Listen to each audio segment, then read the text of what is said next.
नमस्कार दोस्तों, book nexus में आपका स्वागत है। कल्पना कीजिए, आप किसी इंसान को देखते हैं और बिना उसके कुछ बोले ही आप समझ जाते हैं कि वह क्या सोच रहा है, कौन सच बोल रहा है, कौन झूठ, कौन कॉन्फिडेंट है और कौन सिर्फ दिखावा कर रहा है। अगर आपके पास यह एबिलिटी आ जाए तो आपकी लाइफ कितनी बदल सकती है।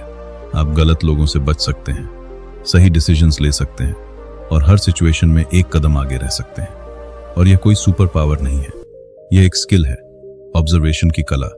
आज की इस वीडियो में आप सीखेंगे कैसे लोगों को बिना बोले समझना है, कैसे छोटी छोटी डिटेल्स में हिडन ट्रूथ पकड़ना है और कैसे अपनी अवेयरनेस को इतना शार्प बनाना है कि आप किसी भी सिचुएशन को कंट्रोल कर सकें। इस वीडियो को अंत तक जरूर देखिए, क्योंकि आखिर में जो अंडरस्टैंडिंग आएगी वह आपकी सोचने और देखने का तरीका बदल सकती है। अगर आप ऐसी पावरफुल ऑडियो बुक समरीज पसंद करते हैं तो बुक नेक्सस को सब्सक्राइब जरूर करें। चैप्टर 1, ऑब्जर्वेशन की असली शुरुआत। जब हम ऑब्जर्वेशन की बात करते हैं तो ज्यादातर लोग सोचते हैं कि यह सिर्फ देखना है, लेकिन सच यह है, देखना और ऑब्जर्व करना दो बिल्कुल अलग चीजें हैं। आप पूरे दिन सैकड़ों चीजें देखते हैं, लोगों को देखते हैं, सिचुएशंस को देखते हैं, लेकिन क्या आप सच में उन्हें समझते हैं?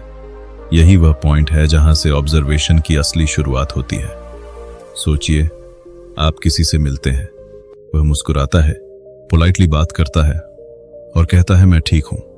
अब ज्यादातर लोग यही मान लेते हैं कि सब ठीक है, लेकिन एक ऑब्जर्वर क्या करता है? वह सिर्फ वर्ड्स नहीं सुनता, वह नोटिस करता है। उसकी आंखों में कॉन्फिडेंस है या हेजिटेशन, उसकी स्माइल जेन्युइन है या फोर्स्ड, उसकी बॉडी रिलैक्स्ड है या टेंस। और कई बार उसे समझ आ जाता है कि सामने वाला इंसान कुछ छुपा रहा है।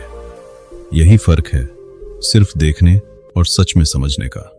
हमारा दिमाग नेचुरली लेजी होता है, वह हर चीज को जल्दी जल्दी प्रोसेस करना चाहता है, इसलिए वह शॉर्टकट्स लेता है। किसी को देखकर तुरंत लेबल लगा देता है, यह अच्छा है, यह एटीट्यूड दिखा रहा है, यह कॉन्फिडेंट है। लेकिन प्रॉब्लम यह है, ये जजमेंट्स अक्सर अधूरे होते हैं, क्योंकि आपने सिर्फ सरफेस देखा है, डेप्थ नहीं। एक रियल ऑब्जर्वर कभी जल्दी कंक्लूजन नहीं लेता। वह ऑब्जर्व करता है, कंपेयर करता है, पैटर्न्स ढूंढता है और फिर धीरे धीरे क्लियर अंडरस्टैंडिंग बनाता है। यही रीजन है कि ऑब्जर्वर्स रेयरली गलत होते हैं। अब सवाल यह है, हम ऑब्जर्व क्यों नहीं कर पाते? सबसे बड़ा रीजन है डिस्ट्रैक्शन। हम किसी से बात कर रहे होते हैं, लेकिन माइंड कहीं और होता है। हम सामने वाले को देख रहे होते हैं, लेकिन ध्यान फोन, थॉट्स या वरीज में होता है। और जब अटेंशन ही पूरा नहीं है तो ऑब्जर्वेशन कैसे होगा?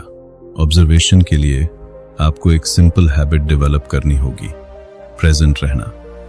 जब आप किसी से बात करें तो सिर्फ उसकी बात सुने, उसे देखें, उसकी एनर्जी को फील करें।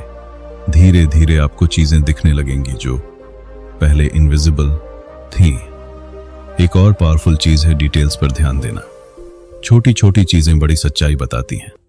जैसे कोई इंसान बात करते समय आई कांटेक्ट अवॉइड कर रहा है, कोई बार बार अपने हाथ हिला रहा है, कोई अननेसेसरीली जल्दी बोल रहा है। ये सब सिग्नल्स हैं, और जो इंसान इन सिग्नल्स को पढ़ना सीख जाता है वह लोगों को डीपली समझने लगता है। लेकिन यहां एक जरूरी बात समझना भी जरूरी है। ऑब्जर्वेशन का मतलब यह नहीं है कि आप हर चीज को ओवरथिंक करें, बल्कि इसका मतलब है काम होकर अवेयरनेस के साथ नोटिस करना, ना जल्दी जज करना, ना इग्नोर करना, बस देखना, समझना और सीखना धीरे धीरे। जब आप यह स्किल प्रैक्टिस करते हैं तो आपकी थिंकिंग बदलने लगती है। आप लोगों को सरफेस से नहीं, डेप्थ से देखने लगते हैं। आप सिचुएशंस को जल्दी समझने लगते हैं, आप गलत डिसीजंस लेने से बचने लगते हैं, और सबसे इंपॉर्टेंट, आप इमोशनली स्ट्रांग बनने लगते हैं। क्योंकि जब आप ऑब्जर्व करते हैं तो आप रिएक्ट कम करते हैं और समझ ज्यादा रखते। यही इस चैप्टर का कोर मैसेज है। ऑब्जर्वेशन की शुरुआत देखने से नहीं, समझने से होती है। अगर आपने यह स्किल डेवलप कर ली तो आप सिर्फ लोगों को नहीं, बल्कि लाइफ को भी एक नए पर्सपेक्टिव से देखना शुरू कर देंगे। चैप्टर 2, अवेयरनेस ही ऑब्जर्वेशन की असली ताकत है। अगर आपने चैप्टर 1 ध्यान से सुना है तो अब आप समझ चुके हैं कि ऑब्जर्वेशन सिर्फ देखने का नाम नहीं है। लेकिन अब असली सवाल आता है, ऑब्जर्व कैसे करें? और इसका जवाब है अवेयरनेस। अवेयरनेस का मतलब है आप उस मोमेंट में पूरी तरह मौजूद हैं। ना आपका माइंड पास्ट में है, ना फ्यूचर की चिंता में। आप जो देख रहे हैं उसे पूरी क्लैरिटी के साथ महसूस कर रहे हैं। लेकिन सच यह है, आज ज्यादातर लोग अवेयर नहीं हैं। हम किसी से बात करते हैं लेकिन साथ में फोन भी चेक कर रहे होते हैं। हम सामने बैठे इंसान को देख रहे होते हैं लेकिन माइंड में कुछ और चल रहा होता है। हम सुनते हैं लेकिन पूरी तरह नहीं सुनते। यही डिस्ट्रैक्शन आपकी ऑब्जर्वेशन पावर को खत्म कर देता है, क्योंकि ऑब्जर्वेशन के लिए एक 100% अटेंशन चाहिए। एक छोटा सा एक्सपेरिमेंट सोचिए। जब आप किसी इंसान से बात कर रहे हो और आप सच में पूरी अटेंशन के साथ उसे देखें तो क्या होगा? आप नोटिस करेंगे उसकी वॉइस का टोन, उसकी बोलने की स्पीड, उसकी आंखों का मूवमेंट, उसकी बॉडी की सटल चेंजेस। ये सब पहले भी हो रहा था लेकिन आपने नोटिस नहीं किया। क्यों? क्योंकि आप फुल्ली प्रेजेंट नहीं थे। जब आप अवेयर हो जाते हैं तो दुनिया अचानक बदलती नहीं है, आपकी देखने की क्षमता बदल जाती है। अवेयरनेस आपको डिटेल्स दिखाती है और डिटेल्स आपको अंडरस्टैंडिंग देती है। लेकिन अवेयरनेस डेवलप करना आसान नहीं है, क्योंकि हमारा माइंड ट्रेन्ड है डिस्ट्रैक्शन में रहने के लिए। हर कुछ सेकंड्स में हमारा अटेंशन शिफ्ट हो जाता है। इसलिए अवेयरनेस डेवलप करने के लिए आपको कॉन्शियसली प्रैक्टिस करनी होगी। सबसे पहला स्टेप, स्लो डाउन करना। जब आप जल्दी में होते हैं तो आप ऑब्जर्व नहीं कर सकते। जब आप काम होते हैं तभी आप चीजों को नोटिस करते हैं। दूसरा स्टेप, सिंगल फोकस। एक समय पर एक चीज पर ध्यान दें। जब आप किसी से बात करें तो सिर्फ उसी पर ध्यान दें, ना फोन, ना बैकग्राउंड, ना रैंडम थॉट्स, बस वही इंसान। तीसरा स्टेप, एक्टिवली देखना और सुनना। सिर्फ वर्ड्स मत सुनिए, उनके पीछे की फीलिंग को समझिए। सिर्फ फेस मत देखिए, उसके एक्सप्रेशंस को पढ़िए। धीरे धीरे आप नोटिस करेंगे कि आपकी ऑब्जर्वेशन पावर बढ़ रही है। आपको वो चीजें दिखने लगेंगी जो पहले इनविजिबल थीं। आप समझने लगेंगे कौन सच में इंटरेस्टेड है, कौन सिर्फ प्रिटेंड कर रहा है, कौन कॉन्फिडेंट है और कौन अंदर से अनश्योर है। और यही अवेयरनेस आपको एक एज देती है। लेकिन यहाँ एक और डीप लेयर है। जब आप अवेयर होते हैं तो आप सिर्फ दूसरों को नहीं, खुद को भी ऑब्जर्व करने लगते हैं। आप नोटिस करते हैं आप कब डिस्ट्रैक्टेड होते हैं, कब रिएक्ट करते हैं, कब इमोशनल हो जाते हैं। और यहीं से रियल कंट्रोल शुरू होता है, क्योंकि जब आपको पता होता है कि आपके अंदर क्या चल रहा है तब आप उसे कंट्रोल कर सकते हैं। यही अवेयरनेस का सबसे बड़ा बेनिफिट है। यह आपको सिर्फ ऑब्जर्वर नहीं बनाती, यह आपको कॉन्शियस बनाती है। और जब आप कॉन्शियस हो जाते हैं तो आप लाइफ को ऑटो पायलट पर नहीं जीते, आप हर डिसीजन समझदारी से लेते हैं। इस चैप्टर का कोर मैसेज है, ऑब्जर्वेशन की असली ताकत अवेयरनेस में छुपी है। जब आप अवेयर हो जाते हैं तो आप सिर्फ देखते नहीं, आप समझते हैं। और जब आप समझते हैं तो आप गलती कम करते हैं और सही डिसीजंस ज्यादा लेते हैं। अब अगले चैप्टर में हम एक और पावरफुल स्किल सीखेंगे, कैसे बॉडी लैंग्वेज आपको लोगों की असली सच्चाई बताती है और कैसे आप बिना बोले किसी इंसान को पढ़ सकते हैं। चैप्टर 3, बॉडी लैंग्वेज सच्चाई रिवील कर देती है। अगर आपने अभी तक ध्यान से सुना है तो अब आप समझ चुके हैं कि ऑब्जर्वेशन का बेस है अवेयरनेस। लेकिन अब हम उस लेवल पर पहुंच रहे हैं जहां ऑब्जर्वेशन एक रियल लाइफ एडवांटेज बन जाता है, क्योंकि अब हम बात करेंगे बॉडी लैंग्वेज की। सच यह है, लोग अपने वर्ड्स को कंट्रोल कर सकते हैं लेकिन अपने बॉडी लैंग्वेज को पूरी तरह कंट्रोल नहीं कर पाते। यही वजह है कि बॉडी लैंग्वेज अक्सर सच रिवील कर देती है। सोचिए, कोई इंसान आपसे बात कर रहा है और कह रहा है मैं बिल्कुल कॉन्फिडेंट हूं, लेकिन उसकी आंखें इधर उधर देख रही हैं, उसकी आवाज थोड़ी शेकी है और उसका पोस्चर क्लोज्ड है। तो क्या वह सच में कॉन्फिडेंट है? शायद नहीं। यही ऑब्जर्वेशन की पावर है। आप सिर्फ वर्ड्स नहीं सुनते, आप सिग्नल्स पढ़ते हैं। बॉडी लैंग्वेज कई पार्ट्स में काम करती है। एक, आई कांटेक्ट, आंखों का संपर्क। आंखें बहुत कुछ बोलती हैं। अगर कोई इंसान डायरेक्ट आई कांटेक्ट रखता है तो वह कॉन्फिडेंट और प्रेजेंट लगता है। अगर कोई बार बार नजरें हटा रहा है तो वह नर्वस, अनकंफर्टेबल या कुछ छुपा रहा हो सकता है। लेकिन यहां एक बात समझना जरूरी है, हर बार आई कांटेक्ट अवॉइड करना झूठ नहीं होता।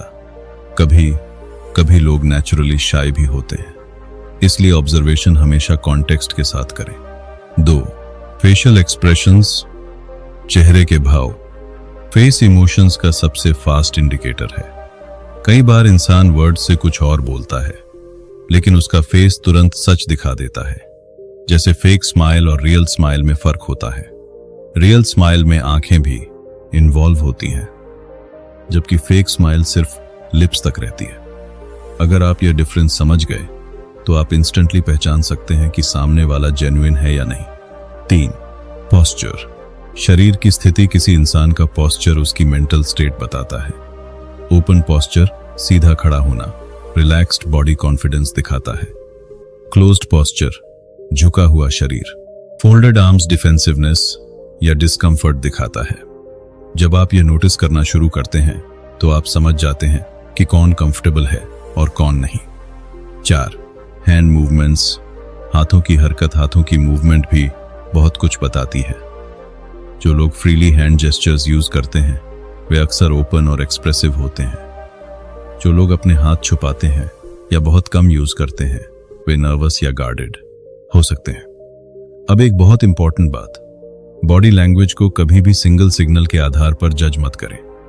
अगर आपने सिर्फ एक चीज देखी और तुरंत कंक्लूजन बना लिया तो आप गलत हो सकते हैं। एक रियल ऑब्जर्वर हमेशा मल्टीपल सिग्नल्स को कंबाइन करता है। वह देखता है आईज क्या कह रही है, फेस क्या दिखा रहा है, वॉइस कैसी है, पोस्चर कैसा है, और फिर एक क्लियर पिक्चर बनाता है। धीरे धीरे जब आप यह प्रैक्टिस करते हैं तो आपकी एबिलिटी डेवलप होने लगती है। आप बिना बोले समझने लगते हैं कि सामने वाला क्या महसूस कर रहा है, और यही स्किल आपको रिलेशनशिप्स में, बिजनेस में, डेली लाइफ में एक ह्यूज एडवांटेज देती है। आप गलत लोगों पर ट्रस्ट करने से बचते हैं, आप सही डिसीजंस लेते हैं और आप सिचुएशंस को जल्दी समझ जाते हैं। लेकिन यहाँ एक और डीप ट्रूथ है, बॉडी लैंग्वेज सिर्फ दूसरों की नहीं, आपकी खुद की भी होती है। अगर आप कॉन्फिडेंट पोस्चर रखते हैं तो आपका माइंड भी धीरे धीरे कॉन्फिडेंट होने लगता है। अगर आप क्लोज्ड पोस्चर में रहते हैं तो आपका माइंड भी उसी तरह रिएक्ट करता है। इसलिए ऑब्जर्वेशन का एक हिस्सा यह भी है अपनी बॉडी लैंग्वेज को भी कॉन्शियसली इंप्रूव करना। इस चैप्टर का कोर मैसेज है लोगों के वर्ड्स पर नहीं, उनके सिग्नल्स पर ध्यान दें, क्योंकि वर्ड्स कंट्रोल किए जा सकते हैं लेकिन सिग्नल्स अक्सर सच बोलते हैं। अब अगले चैप्टर में हम एक और पावरफुल कॉन्सेप्ट समझेंगे, कॉन्टेक्स्ट। क्योंकि अगर कॉन्टेक्स्ट समझ में नहीं आया तो सही ऑब्जर्वेशन भी गलत मीनिंग दे सकता है। चैप्टर 4, कॉन्टेक्स्ट के बिना ऑब्जर्वेशन अधूरी है। अब तक आपने सीखा कैसे ऑब्जर्व करना है, कैसे अवेयर रहना है और कैसे बॉडी लैंग्वेज को पढ़ना है। लेकिन यहाँ एक बहुत बड़ी गलती होती है जो ज्यादातर लोग करते हैं। वे सिग्नल्स तो देख लेते हैं लेकिन उनका कॉन्टेक्स्ट नहीं समझते। और सच यह है, कॉन्टेक्स्ट के बिना ऑब्जर्वेशन अक्सर गलत हो जाता है। सोचिए, एक इंसान आपके सामने खड़ा है, उसने अपने हाथ क्रॉस किए हुए हैं। अब आप क्या सोचेंगे? यह डिफेंसिव है, यह बंद माइंडसेट वाला है, यह इंटरेस्टेड नहीं है। लेकिन क्या यह हमेशा सही है? जरूरी नहीं। हो सकता है उसे ठंड लग रही हो या वह बस आराम से खड़ा हो। यही कॉन्टेक्स्ट है। एक ही बिहेवियर अलग अलग सिचुएशंस में अलग मीनिंग दे सकता है। अगर कोई इंसान चुप है तो वह रूड भी हो सकता है, या इंट्रोवर्ट भी, या बस टायर्ड हो सकता है।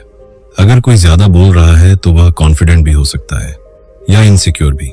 यही कारण है कि एक स्मार्ट ऑब्जर्वर कभी भी जल्दी जजमेंट नहीं लेता। वह पहले सिचुएशन को समझता है। वह देखता है यह इंसान कहाँ है, किस एनवायरनमेंट में है, उसका मूड कैसा हो सकता है, उसकी सिचुएशन क्या है, और फिर वह सिग्नल्स को उस कॉन्टेक्स्ट में इंटरप्रेट करता है। यही स्किल आपको एवरेज लोगों से अलग बनाती है। अब एक और इंपॉर्टेंट चीज, पैटर्न्स। एक सिंगल बिहेवियर कुछ नहीं बताता, लेकिन रिपीटेड बिहेवियर बहुत कुछ बता देता है। अगर कोई इंसान बार बार आई कांटेक्ट अवॉइड कर रहा है, अगर कोई बार बार नर्वस जेस्चर्स कर रहा है, अगर कोई हर सिचुएशन में डिफेंसिव पोस्चर में रहता है, तो यह एक पैटर्न बन जाता है। और पैटर्न सच्चाई के सबसे बड़े इंडिकेटर्स होते हैं। इसलिए ऑब्जर्वेशन का सही तरीका है एक बार नहीं, बार बार देखना। एक सिग्नल नहीं, मल्टीपल सिग्नल्स देखना। धीरे धीरे आपको क्लियर पिक्चर मिलने लगती है और यहीं से आपकी अंडरस्टैंडिंग नेक्स्ट लेवल पर जाती है। लेकिन कॉन्टेक्स्ट सिर्फ दूसरों के लिए नहीं, खुद के लिए भी जरूरी है। कई बार आप खुद को जज कर लेते हैं, मैं कॉन्फिडेंट नहीं हूं, मैं अच्छा नहीं हूं, मैं फेल हो गया। लेकिन क्या आपने कॉन्टेक्स्ट देखा? आप उस समय किस सिचुएशन में थे? आपका मूड कैसा था? आप किस प्रेशर में थे? जब आप कॉन्टेक्स्ट समझते हैं तो आप खुद को हार्श तरीके से जज नहीं करते, बल्कि समझते हैं, और यही अंडरस्टैंडिंग आपको मेंटली स्ट्रांग बनाती है। इस चैप्टर का कोर मैसेज है, ऑब्जर्वेशन का मतलब सिर्फ देखना नहीं, बल्कि सही कॉन्टेक्स्ट में समझना है। जब आप कॉन्टेक्स्ट समझने लगते हैं तो आपकी जजमेंट इंप्रूव होती है, आप गलत कंक्लूजन से बचते हैं और आपकी क्लैरिटी बढ़ती। अब अगले और आखिरी चैप्टर में हम उस स्किल पर पहुंचेंगे जो सबसे पावरफुल है, सेल्फ ऑब्जर्वेशन। क्योंकि जब आप खुद को समझ लेते हैं तो आप दुनिया को और भी क्लियरली समझ पाते हैं। चैप्टर 5, सेल्फ ऑब्जर्वेशन ही असली ताकत है। अब तक आपने सीखा दूसरों को कैसे ऑब्जर्व करना है, सिग्नल्स कैसे पढ़ने हैं, कॉन्टेक्स्ट कैसे समझना है, लेकिन अब हम पहुंच चुके हैं सबसे इंपॉर्टेंट लेवल पर, खुद को ऑब्जर्व करना। सच यह है, आप दुनिया को उतना ही समझ सकते हैं जितना आप खुद को समझते हैं। ज्यादातर लोग पूरी जिंदगी दूसरों को समझने की कोशिश करते हैं, लेकिन खुद को समझने की कोशिश नहीं करते, और यही उनकी सबसे बड़ी लिमिटेशन बन जाती है। सेल्फ ऑब्जर्वेशन का मतलब है आप अपने थॉट्स को नोटिस करें, अपनी फीलिंग्स को समझें, अपने रिएक्शंस को देखें। सोचिए, जब कोई आपको कुछ कहता है और आप इंस्टेंटली रिएक्ट कर देते हैं, गुस्सा आ जाता है या आप हर्ट हो जाते हैं, क्या आपने कभी सोचा है आप ऐसा रिएक्ट क्यों करते हैं? यहीं से सेल्फ ऑब्जर्वेशन शुरू होती है। जब आप अपने रिएक्शंस को ऑब्जर्व करते हैं तो आप समझने लगते हैं आपको किस बात पर गुस्सा आता है, किस बात पर आप इनसिक्योर फील करते हैं, किस चीज से आप ट्रिगर होते हैं। और जैसे ही आपको यह समझ आ जाता है, आपके पास एक पावर आ जाती है, कंट्रोल की पावर। क्योंकि जिस चीज को आप समझ लेते हैं उसे आप बदल भी सकते हैं। धीरे धीरे आप नोटिस करेंगे आप पहले की तरह इंपल्सिव रिएक्ट नहीं करते, आप सोच समझ कर रिस्पॉन्ड करते हैं। यही डिफरेंस है रिएक्शन और रिस्पॉन्स में। रिएक्शन ऑटोमेटिक होता है, रिस्पॉन्स कॉन्शियस होता है, और सेल्फ ऑब्जर्वेशन आपको रिएक्शन से रिस्पॉन्स तक ले जाती है। अब एक और डीप लेवल समझिए, आपकी बॉडी लैंग्वेज सिर्फ दूसरों को नहीं, आपको भी अफेक्ट करती है। अगर आप कॉन्फिडेंट पोस्चर में खड़े होते हैं तो आपका माइंड भी कॉन्फिडेंट फील करता है। अगर आप क्लोज्ड पोस्चर में रहते हैं तो आपका माइंड भी उसी तरह रिएक्ट करता है। इसलिए सेल्फ ऑब्जर्वेशन का एक हिस्सा यह भी है, आप खुद को कैसे प्रेजेंट करते हैं। अब इमेजिन कीजिए आप किसी सिचुएशन में हैं और आप खुद को ऑब्जर्व कर पा रहे हैं। आप नोटिस कर रहे हैं, अभी मैं नर्वस हो रहा, अभी मैं ओवर थिंकिंग कर रहा हूं, अभी मुझे गुस्सा आ रहा है, तो क्या होगा? आप उस इमोशन के कंट्रोल में नहीं रहेंगे, आप उसे कंट्रोल कर पाएंगे। यही अवेयरनेस का हाईएस्ट लेवल है, और यही वह पॉइंट है जहां आपकी लाइफ बदलनी शुरू होती है। अब आप सिचुएशंस के स्लेव नहीं रहते, आप उन्हें कंट्रोल करते हैं। आप दूसरों के बिहेवियर से इजीली डिस्टर्ब नहीं होते, आप समझते हैं, ऑब्जर्व करते हैं और सही रिस्पॉन्स देते हैं। धीरे धीरे आपकी पर्सनैलिटी बदलने लगती है, आप काम हो जाते हैं, क्लियर हो जाते हैं, कॉन्फिडेंट हो जाते हैं, और यही रियल ग्रोथ है। इस चैप्टर का कोर मैसेज है, दूसरों को समझने से पहले खुद को समझना सीखो।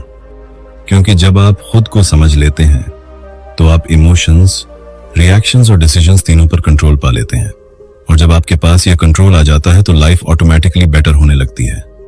फाइनल इंपैक्ट कंक्लूजन, ऑब्जर्वेशन सिर्फ एक स्किल नहीं है, यह एक माइंडसेट है। जब आप ऑब्जर्व करना सीख जाते हैं तो आप जल्दी रिएक्ट नहीं करते, आप समझते हैं। आप लोगों को सरफेस से नहीं, डेप्थ से देखते हैं। आप सिचुएशंस को बेटर हैंडल करते हैं, और सबसे इंपॉर्टेंट, आप खुद को कंट्रोल करना सीख जाते हैं। क्योंकि सच यही है, जो इंसान खुद को समझ लेता है वह पूरी दुनिया को समझने की ताकत रखता है। आउटरो, अगर आपको यह ऑडियो बुक समरी पावरफुल लगी हो तो वीडियो को लाइक करें, चैनल बुक नेक्सस को सब्सक्राइब करें ऐसी ही लाइफ चेंजिंग समरीज के लिए। कमेंट में बताइए आपने आज अपने अंदर क्या नया ऑब्जर्व किया। मिलते हैं अगली पावरफुल वीडियो में।